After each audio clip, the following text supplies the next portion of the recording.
Carole Hodges, welcome to the Book Thinkers Life-Changing Books podcast.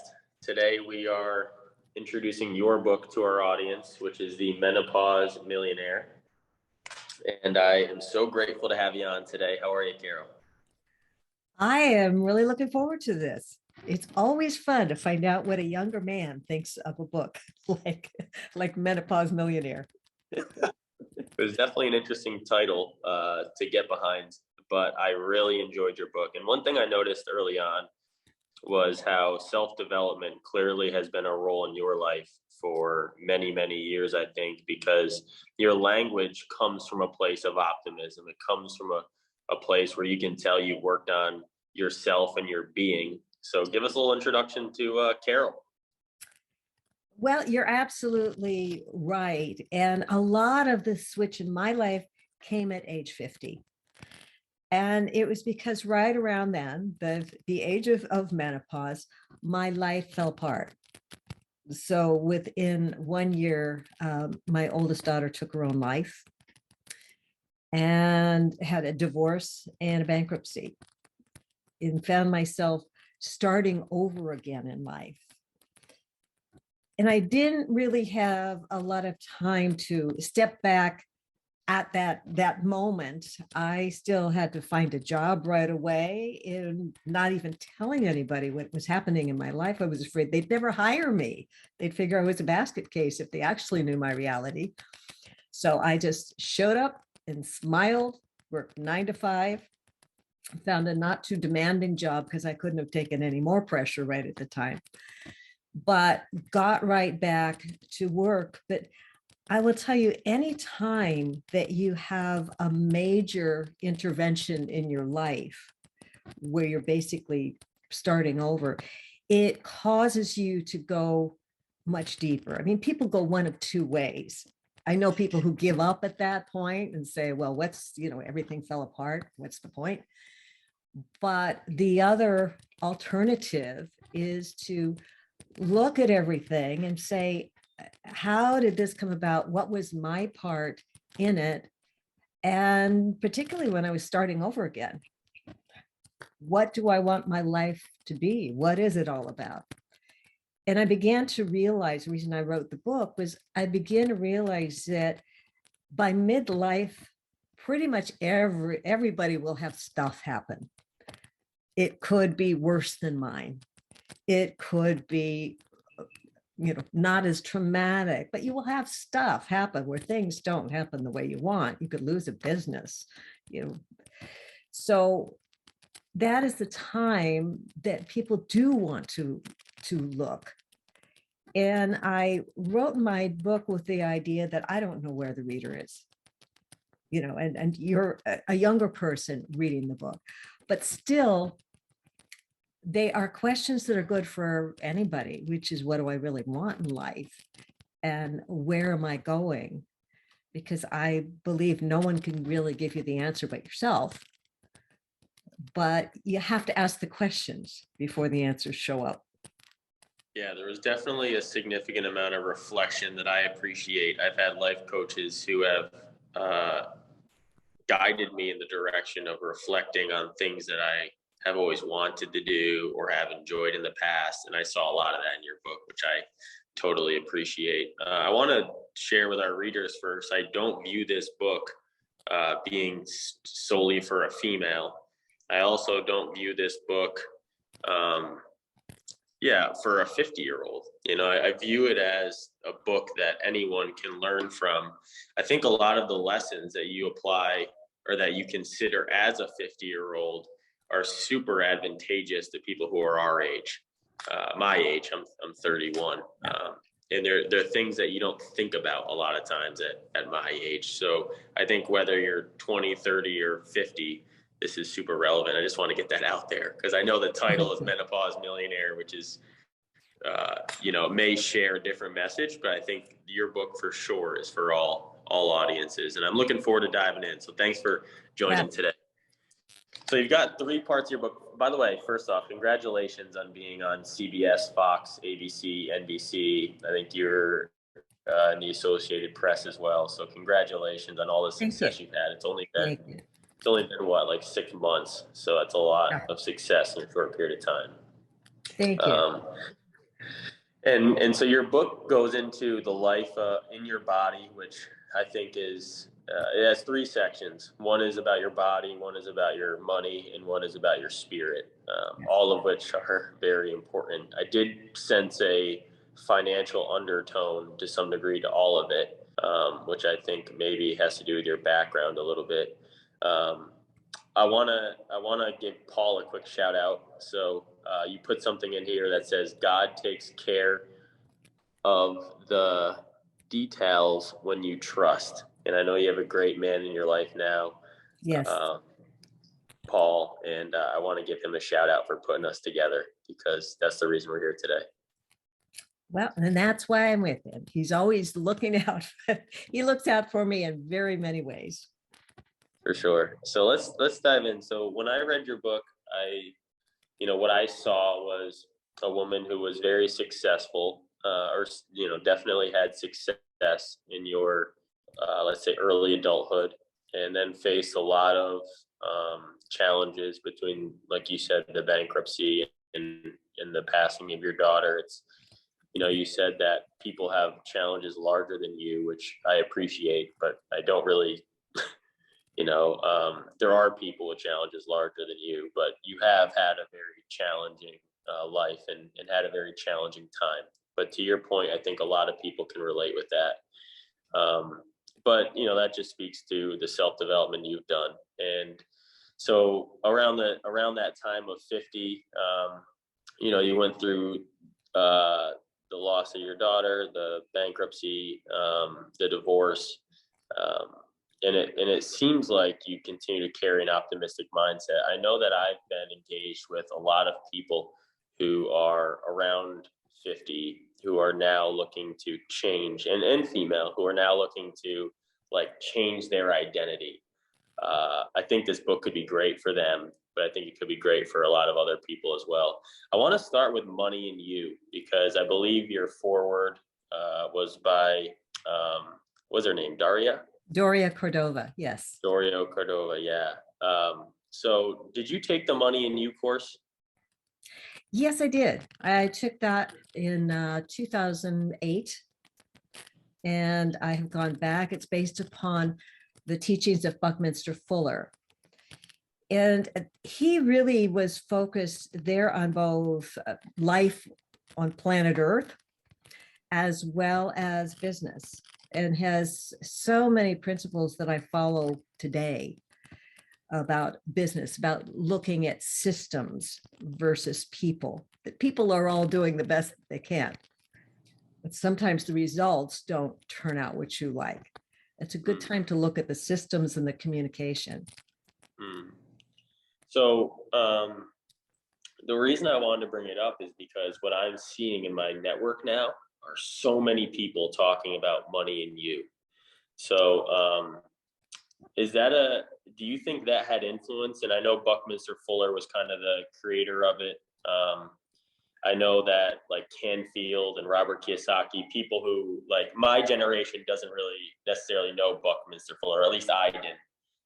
But I know that it's influenced a lot of the people that we now associate as great leaders in finance and things of that nature. So did that play a role in who you are and what this book shares?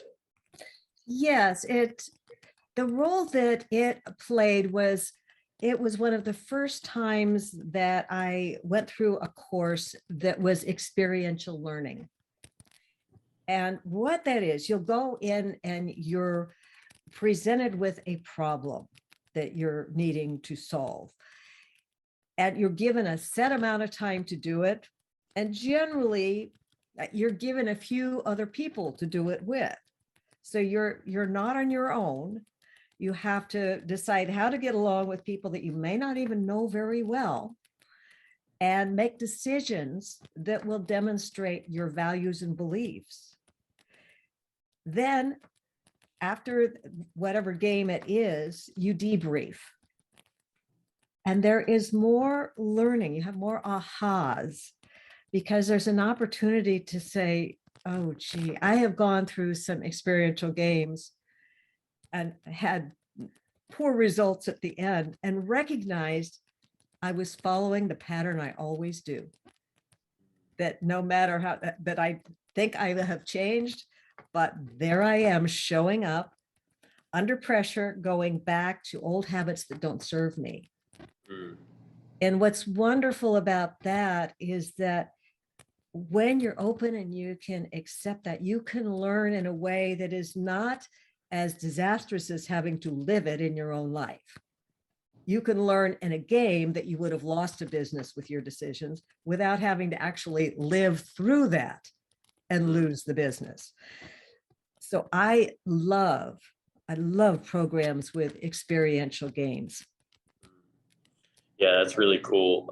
I really wanted to plug the audience into money and you as well. So the undertone of your book, though, it does have an energy around how you view your finances. So you said you learned that you had some destructive habits or patterns of thinking that got exposed during Money and You. What were those?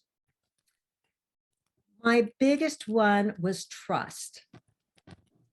And here I am responding. I had a family position where my parents, particularly my mother, did not trust people. So I made this vow when I was young, I would trust people. Well, I would do it in such a way that if someone was a good person, I don't trust crooks, or at least I've learned not to do that. But you can still trust good people who don't have a good business plan. You can trust good people who aren't giving you any guarantees on your money.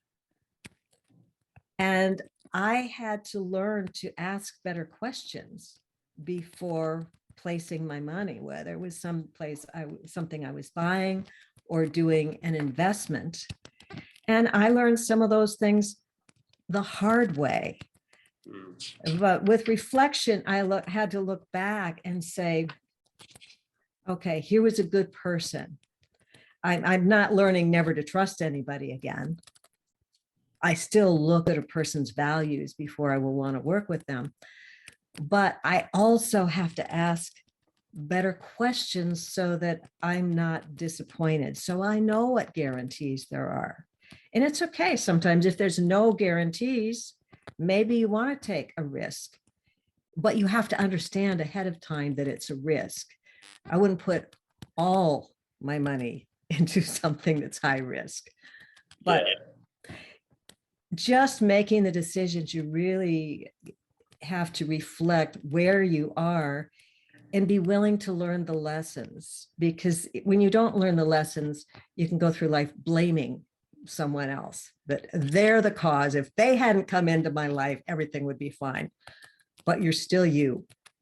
Yeah, I think the Wayne Dyer story about kind of that you put in your book about having, to me, is came across as have faith that life to some degree is programmed, and have faith that all these things that are happening are for a greater purpose. Yes. I really enjoyed that story. I want to quickly talk about, though, the actual financials, because you gave some really great information, and people in our generation, we don't have the greatest attention spans. So I want to kick into that first. Lot of ways you could look at securing your financial future, and you mentioned Social Security, pensions, and 401k, I love the home and retirement section. That totally woke me up. IRAs. I love that you talked about whole life insurance. What a blessing that could be if understood. Annuities, real estate and land. You talked about bankruptcy a little bit. Which of these, are there any of these that you think are really worth highlighting for any age bracket, or maybe a specific age bracket to really dive into? I got so much out of a lot of what you shared. Yeah. I think the younger you are that you can purchase a home, which, as we've seen, it goes up as the price of living goes up, the house goes up in value. So that is a great thing. And the younger you are, of course, you could have the opportunity to pay it off. It also has equity in it, so that as you go through life, you can pull equity out if you have other needs. So that would be one thing I would look at. So when you say pull equity out, you're saying taking a line of, it's a home equity line, right? Yeah, So a that home equity money line, comes or out. yeah, some people refinance their mortgage. Particularly that's smart when maybe you've gotten a higher interest mortgage. Our interest rates are going up right now. That, which doesn't mean don't buy a home. No, if you pay 6% for a mortgage now, well, guess what? Hang on to it. And as long as you can afford it, no problem that it's 6%.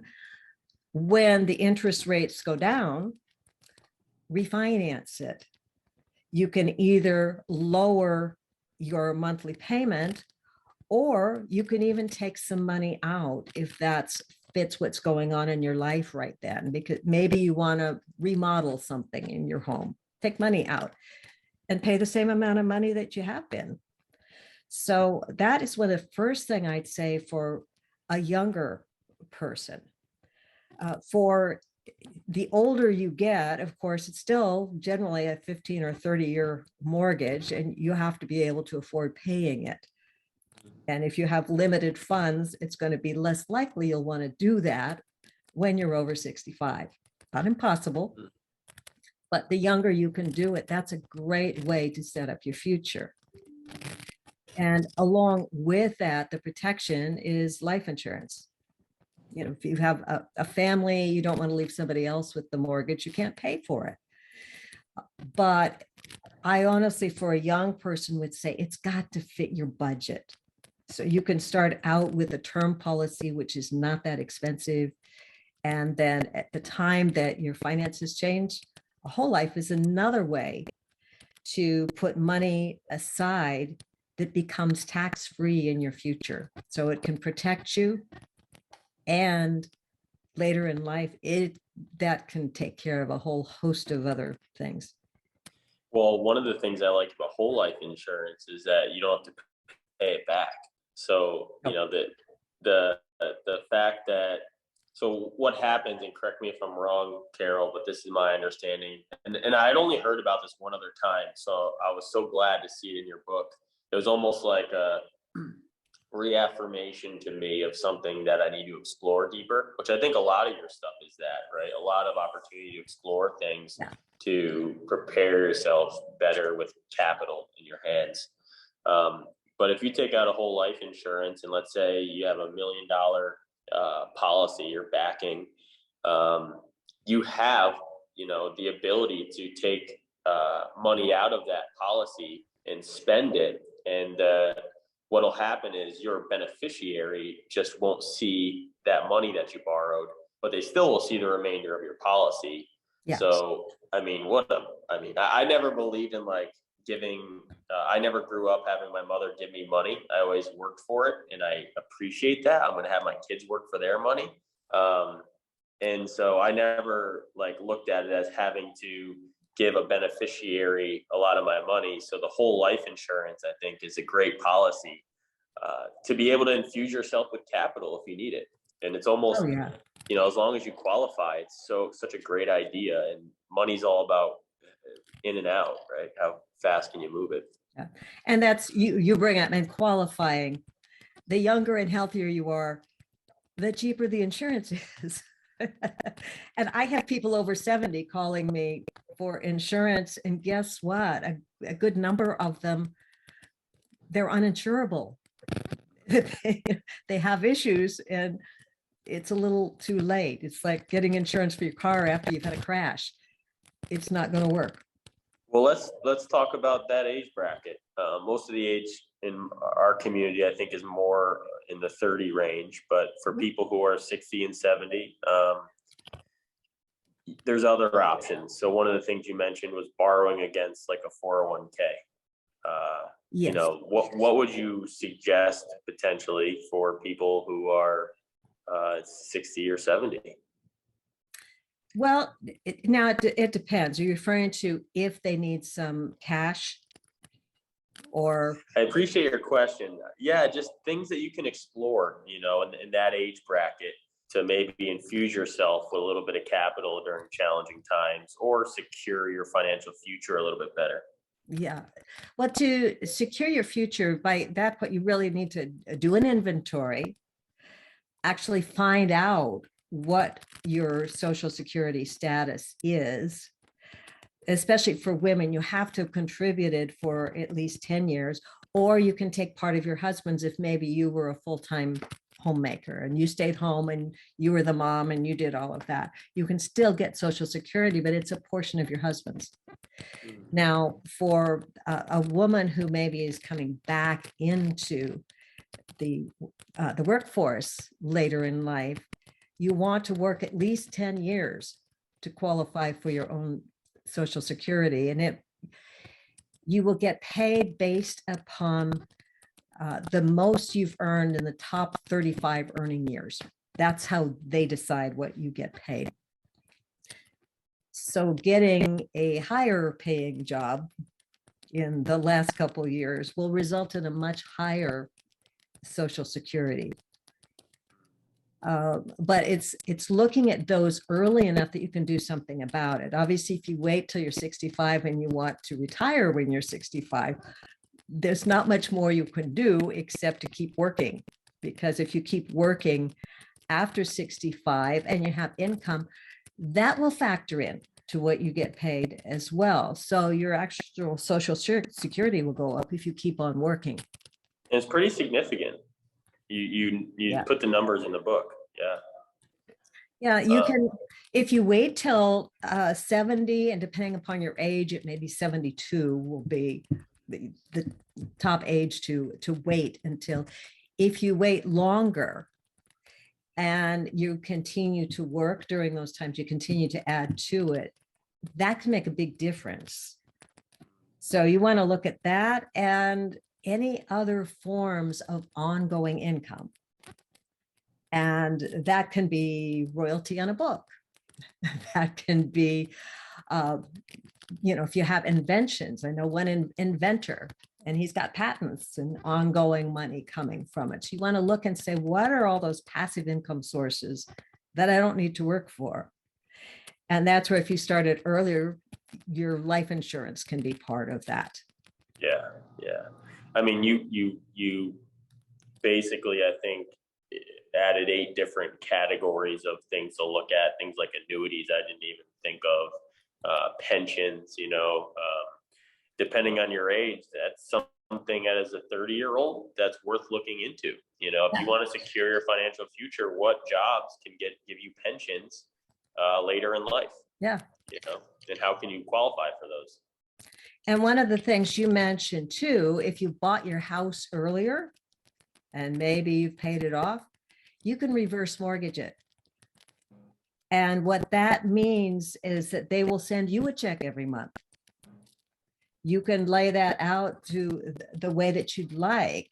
And so, yes, the money is coming out of the equity of the house, but if you live long, the value of the house is still going up, and you can't outlive that as long as you're living in the house. You can't decide, I'm going to move to France now and get the money from the house. No, you actually have to live in the house. Yeah. But that's another source that people often don't understand. And nothing's right for everybody. But I say, if that's a concern, you don't really quite have enough money to retire on, but you own a house, find out what the particulars are for you. Yeah, if you're going to qualify for a reverse mortgage, that's when I saw that concept, I've never seen it before. And that almost, that inspired me to be more willing to buy a home, knowing, there's a lot of variables in buying a home, but just knowing that could be an option to qualify for and being able to plan for that is really cool. I had never seen that concept. Yeah. It's almost like renting out a home, but you're still living in it. Yeah, basically, that's a good way to look at it. Yeah, you're creating that passive income stream, but you're still living in the home. I mean, what is better than that? So I loved your take on money. Is there anything else from this section that you would want to note in our conversation here? Well, just to be willing to look at how money is changing, because we are in a time of tremendous change, and cryptocurrency is coming in. And I've been involved in that for a number of years. I still consider it's high risk. It jumps up, it goes down. And if you get depressed seeing that you put money into something and now it's worth half of that, if that's an emotional down for you, it's probably not for you. You have to kind of put it aside and say, okay, it goes up, it goes down. I'm willing to risk a little. I'd say, for anybody, I'd say no more than 10% of what you're putting aside, but something that it wouldn't destroy your lifestyle if you completely lost it. Sure. Yeah, But my profile picture is a monkey that cost me $2,000, and now I think it's worth 25. So, but I'm not emotional about it. I knew what I was getting into. yeah, it's one of those things, and I think we're going to see a lot more changes because the world the fact we're in two different places and sitting here talking to each other, this was unimaginable before. And the world continues to change faster and faster. And who knows, there will be people living on Mars, I believe, in my lifetime. So just be flexible and resilient. Nothing is set in stone, and it's all one big adventure. Do you coach around financials, or how to create an energy that optimizes your financial position? Do you coach at all? Yes, I do. I do a private coaching particularly for leaders, and I come into companies as well, because I believe that the biggest issue is communication. And the first communication to look at is the communication you're having with yourself. Because we've all got that little inner voice. And most people I have found want to just block it out because it's usually pretty darn critical. And mine was at one time telling me too, all these things that I was doing wrong. It's like, that was really dumb. Why did you do that? On and on and on. And what I began to realize is by listening and shifting that, I now have what I call my inner coach. I finally convinced my inner voice, we're on the same team. We're in this life together in my lifetime. So why don't we get along and make life better? And I have found ways to do that. I just thought this was normal till I talked to other people and realized not many people do that. But it becomes so important to start there and then to improve your communication with everybody around you. When you're feeling upset about something, you don't need to blame anybody, but you could say, I'm feeling upset right now. Honest communication and clearing things up is, to me, one of the core things that changes your life. And that's one of the first things I look at in coaching. I look at how people are communicating with themselves, how they can better find their own direction. I call it life change navigation, which is finding your true north. And then, just like sailing, knowing that you don't get to go straight there. There is wind, there are waves, there are things that you will confront, but how do you have the resilience to be hit by a wave, to be buffeted by winds coming the wrong way, and still steer yourself around to get where you're going? So the way you speak to yourself is honest and positive. Is that kind of the characteristics when you speak to yourself around money? When I speak to myself around money, and I still have learning experiences, they're not as big as they used to be. That's a good thing. But I have the opportunity to say, okay, I'm the one here. Even if somebody else maybe misstated to me or, led me astray with a belief, but there were also two of us there and I made the decision to go with it. So my discussion with myself is, what do I have to learn? What could I have done differently to have a different outcome? And that's where I learned, ask more questions. But that's some of the things, as well as I always applaud my inner voice. I recognized when it was criticizing me, it was keeping me humble and not that full of myself. And that's a good thing. But now sometimes it will even congratulate me. It's like, good job. You listened, good job. So it's a matter of recognizing it first. And I have helped some people who have dealt with much bigger issues, bringing perhaps shame from youth and things like that. And that's a willingness to say, I get it. I get it, that you have to be willing to go deep into yourself and then move forward from there, because the shame is not you. And you had no choice but to move forward. I mean, I think I saw that you found yourself in like $500,000 of debt, right? While you were Yes. going through all these challenges. So for you, you had no choice but to be honest and look in the mirror. But a lot of people, they probably skirt around that need because they maybe haven't been in the challenging positions that you have to the degree you have, right? I mean, $500,000 of debt is a lot. Well, and I say it's interesting. I say, you can get the tap on the shoulder, you can get the 2x4 to the forehead, or you can get the Mack truck. And I ignored all of the earlier signs and I just waited for the Mack truck. Well, when you're flat on the ground, you have more time to think. So I don't recommend it as a way to go, I'd say. And that's where I find coaching can help, because maybe you can learn to listen to the tap on the shoulder, or, take the 2x4 more seriously. It makes life easier. Yeah, agreed.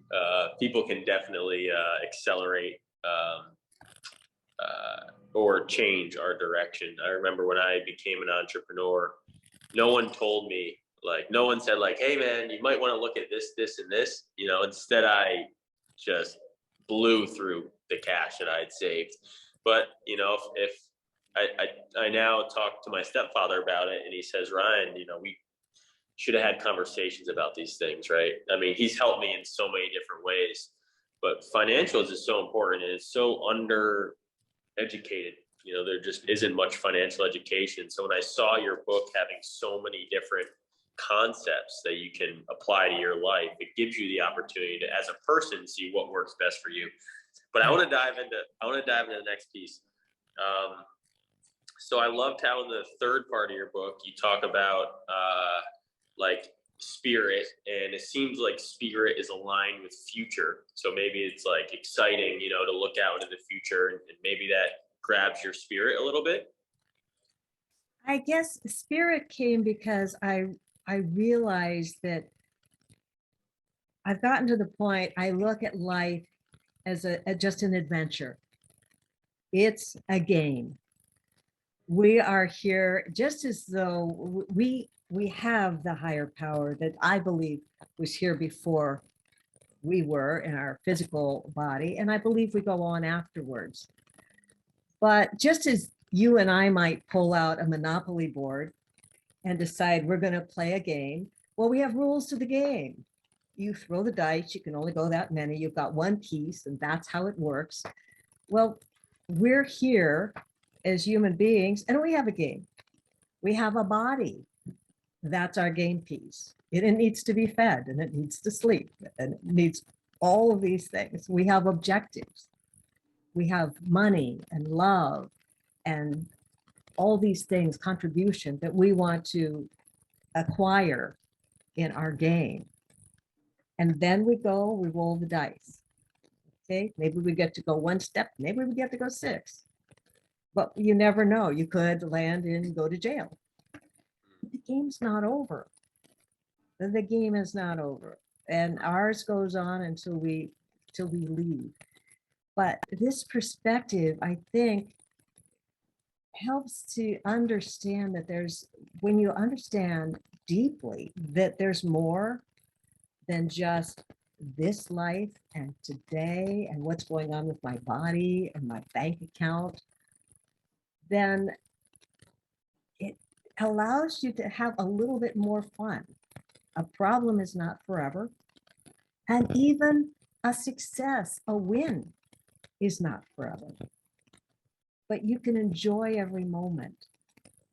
And that's where I find that it's being able to be in this moment, in the now, because this is where the game is played.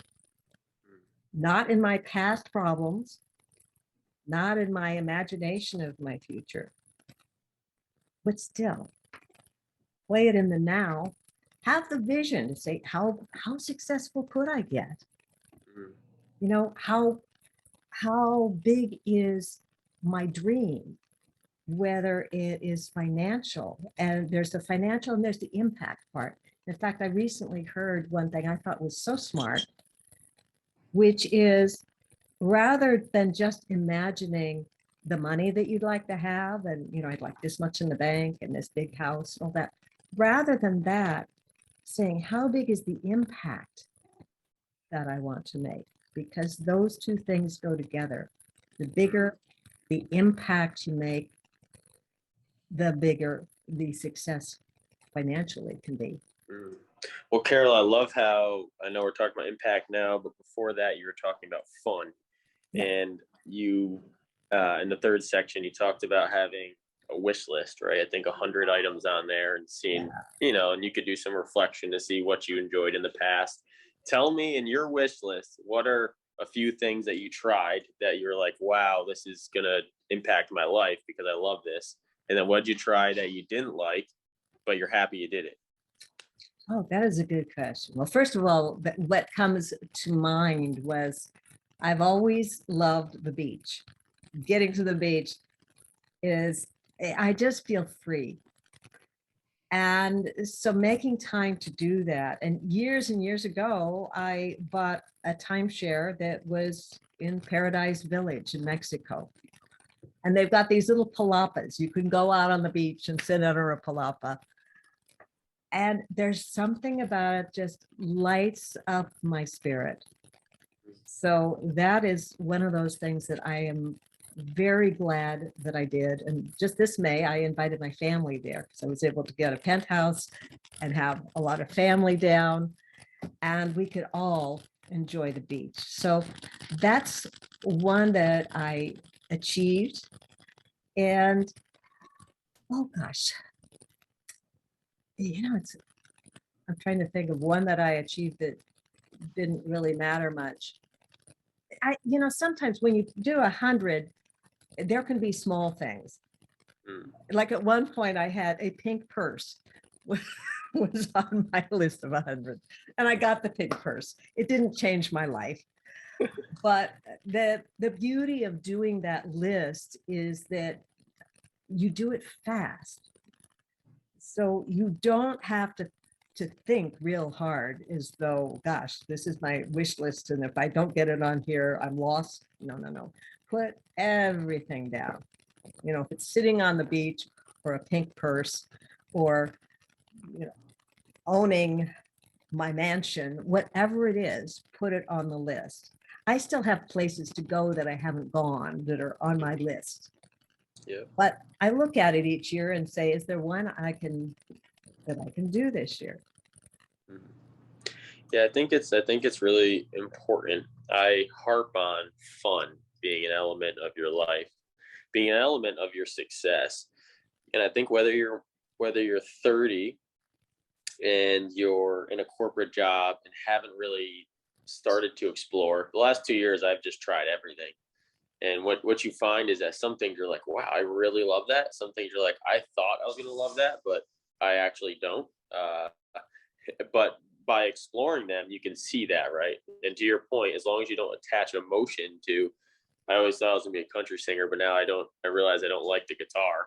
You know, it's not a big deal, right? Maybe you spend $500 or whatever on a guitar, which may have not been the best purchase, but you tried it. And a lot of times what's missing, I think, is that people don't try things. So I love how you connected that at the end of your book, because as fun finances can be, you know, once you're knowledgeable about it and you see all these different advantages you could have, fun is just, in my opinion, it's such an important and element that my age doesn't necessarily try all these things. And, you know, people in their 60s and 70s, I find often don't. And they miss those elements because they've been focused on the corporate world, or, you know, whatever takes hold of them, you know, at that point in their life. So for you to kind of have this epiphany and to then share that is just, I appreciate it, Carole. And I add one thing to that, because when I was your age, I was 30, I wanted to dance. And okay, some people could say, no, I didn't dance when I was 12. And here I am 30 and I'm going to dance. But I began that. And then I got interested. I was introduced to musical theater. And I thought, that sounds like fun. So I went to my first audition. I bombed terribly. I was so nervous. I got up and my voice disappeared and I froze.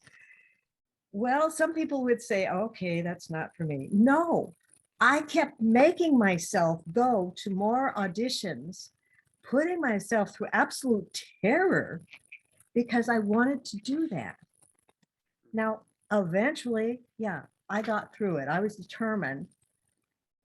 Why? I don't know. I just thought it looked like fun. But I ended up doing musical theater for 25 years and came across some tapes recently. The absolute sheer joy of being on stage with a full orchestra and breaking out into song and dance is some of the highlights of my life that have made me who I am. And I was doing it because I thought it'd be fun, but it took me going, you know, fighting myself because it was so frightening to go to auditions and nobody else cared whether I went or not. So when you have something like that that's driving you, yeah, even if there's some fear, go deeper. When you really want to do it, go do it because it's so fulfilling. For sure. Where first, how can people collaborate with you? What would you say is the best way to collaborate with Carole? Well, go to Carole@CaroleHodges.com. The only tricky thing is my first name has an E on it, Carole. But it's just my name, and you can find me online, Carole Hodges, and there's ways there you can connect with me. We can have a discussion, which is, I think, great. And I also have, if you sign up for my newsletter, I send out Midlife to Magnificent, which is a guide to living. And one thing that you didn't put on your money section, I don't think, is like debt restructuring or reducing debt. But I know that Paul, your husband, is great at that as well. So I think from a financial perspective, you guys have it pretty dialed in. But thank you for allowing me to read your book. Thank you for, giving me the opportunity to interview today.